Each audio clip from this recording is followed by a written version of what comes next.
Saubari raja penangkali saubari go. John ini.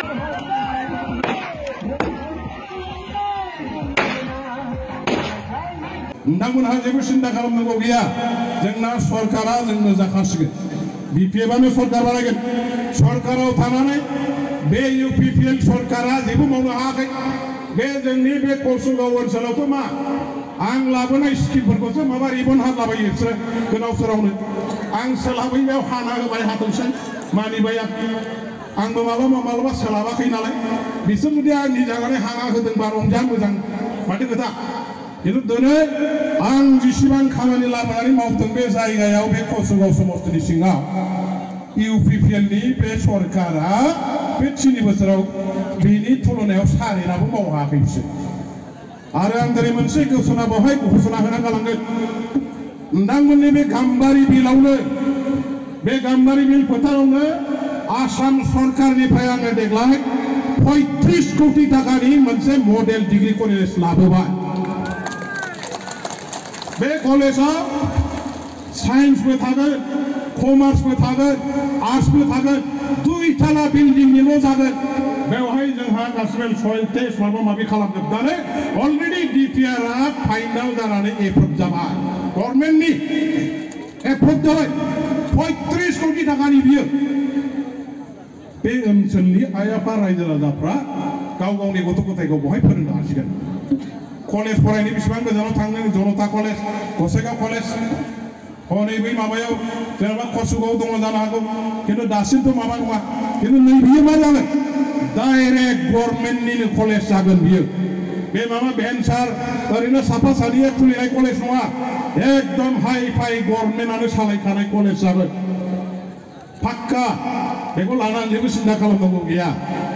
आरो बाहाय फाथाखाथानि मानसिफोर दंना जाहा एफोर आफाफोर Patakarani raja raja pertemuan dengan sedang bukan asongonsi 2019-20 di sonaunya जोंहा बै समाव सर्बानन्द सनवालनि सरकार थानाय समाव जोंनि सासे MLA नो गंनै मडेल भिलेज होनाय जादों हनै जोंहा मणिश्वर बिथां दं बे समाव बिथाङाबो MLA मोन बिथांनोबो गंनै होदों आंनोबो गंनै होदों जों जेसेबां MLA फोर दं गासिबो MLA नो गंनै मडेल भिलेज होदों दा बेनि गेजेराव आङो दतमा डेभलपमेन्ट ब्लकनि आन्दाराव शक्ति आश्रम मुखिगावखौ मोनसे मडेल भिलेज हिसाबै होदों आरो नैबे फाथाखाथा गामियाव जोंहा गोदो ब्रह्म चौधुरी बिथाङाबो बे गामियाव दङमोन आरो बे गामिया माने एसे बयजोंबो मिथिजानाय गामि दा बे हिसाबै आङो मा खालामदों बे फाथाखाथा गामिखौ मडेल भिलेज हिसाबै होनांगौ होननानै कसुगाव डेभलपमेन्ट ब्लकनिफ्राय होनाय जादों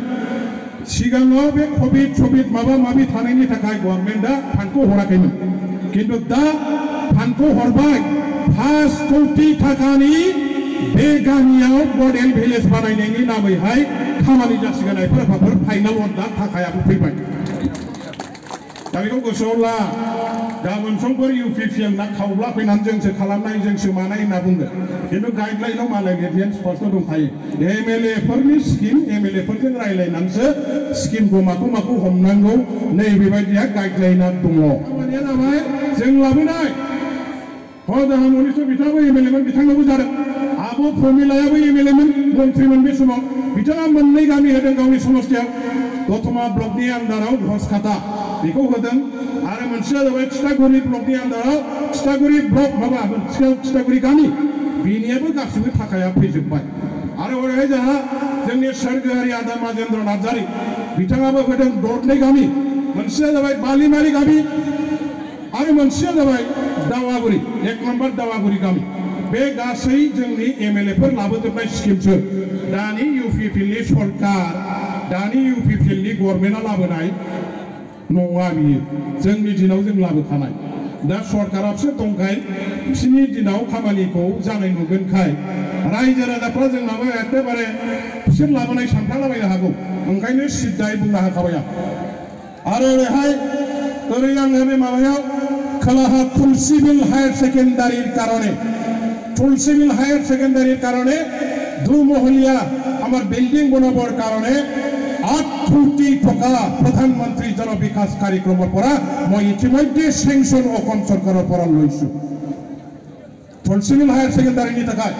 प्रधानमंत्री जन विकास कार्यक्रम मोनसे स्कीम दं बे स्कीमनि आन्दाराव 8 कोटी टाकानि हायर सेकेंडारी स्कुला दानिया बेबो थाला मोननै बिल्डिं बिराद मोजां जासिगोन बेखौ लाबोनाय जाबाय टेन्डार प्रसेस जागासिनो दङ बावरागुरि हाथाय मडेल हाथाय बेबो आंनो लाबोदों बै माने तुलसिबिलनि 2.5 कोटिनि एफआरनि मडेल माबा मडेल मार्केट बेखौबो आंनो लाबोदों उकिल मोसाहारिया थांनानै बेखौ फाउन्डेसन खालामहैदों दा बेबायदि बिसोरनि खारबारा बेखायनो रायजोफोर साबधान आं दिनै नोंथांमोनखौ सांग्रां जानो ओंखायनो बेफोर बाथ्राखौ बुंदों बेफोर गासैबो जे स्किमखौ दिनै आसाम गभर्नमेन्टआव फाग्ला बायदि थाङै थाङै नारा नाथा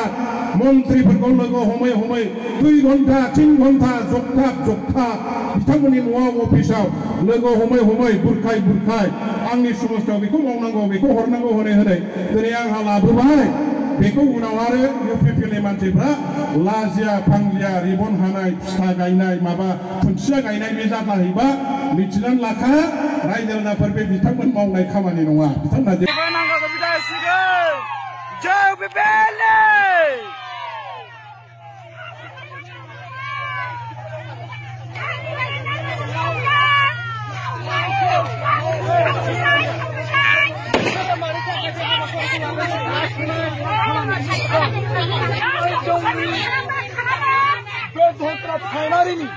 रायजो राजा बिथांमोना ओरैबायदि दुखु खस्थ' सहायनानै उकिल मोसाहारि सारखौ देरहासार खालामनानै जोंनि बिटिआर सुक्तियाव जिबायदि मावनो थाखाय आखाइ लादों बे आखाइयाव मावनायखौ जोङो अहरह मावनानै जोंनि 6 नं कुसिगाव समस्तिनि उकिल मोसाहारिखौ जोङो देरहासार खालामदों बे देरहासार खालामनायावनो जोङो दिनै जानाय लोंनाय खालामदों आरो जोङो उकिल मोसाहारिखौ देरहाखांनायनि उनाव जोङो नैबे नांगोल छबिखौ बिदाय होनायनि थाखाय जोङो सम लाबाय आरो बे बिदाय होनायखौनो जोङो दिनै प्राइमारि इउथनि सेक्रेटारि आरो जोंनि प्राइमारि गरदरानि उइमेन्स विंफोरनि दिनै रोजा बिथांमोना रेडि जादों बे रेडि जानायनि उनावनो जोंहा बेखौ जोङो बिदाय होखांनायनि उनाव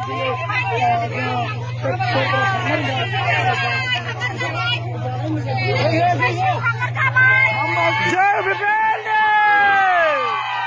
जय प्रभापुराण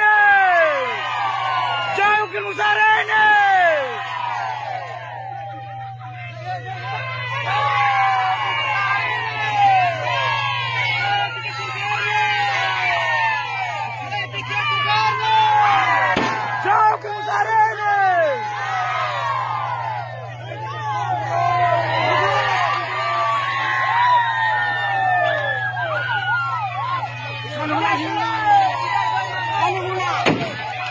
रायजोफोर नांगालनि सावगारिखौ जों दिनैनिफ्राय बिदाय खालामबाय बिदाय होबाय जों दिनैनिफ्राय